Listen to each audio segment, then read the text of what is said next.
యశ్వ గారు సార్ నమస్తే. నమస్కారం అండి. చాలా రోజుల తర్వాత అంటే పెద్ద చాలా మంది చాలా రోజుల తర్వాత ఏంటి సార్ 3 సినిమాలు ఇస్తే లాస్ట్ సంవత్సరం ఒక్క నిమిషం మళ్ళీ న్యూ ఇయర్ రాగానే వచ్చేసిన మళ్ళీ. నేను అడిగేది వినండి పూర్తిగా.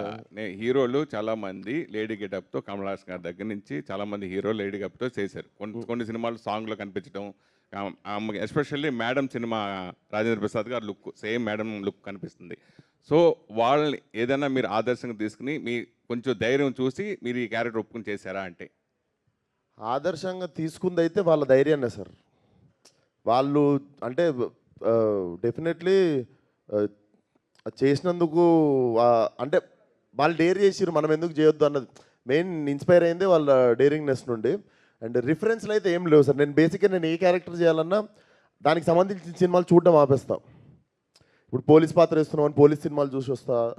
పోలీస్ పాత్ర వేస్తున్నా అంటే నేను ఇంకా పోలీస్ సంబంధించిన సినిమాలు చూడను నేను. ఎందుకంటే ఏదన్నా పొరపాటున రిపీట్ అవుద్దేమో, ఏదైనా ఇన్ఫ్లుయెన్స్ అవుద్దేమో అని చెప్పి I try to work on my own. వాడు జేబులో వాడు వాచ్ పెట్టుకునే విధానం దగ్గర నుండి, దువ్వుకునే దగ్గర నుండి, నడిచే దగ్గర నుండి I try to find new character by my self.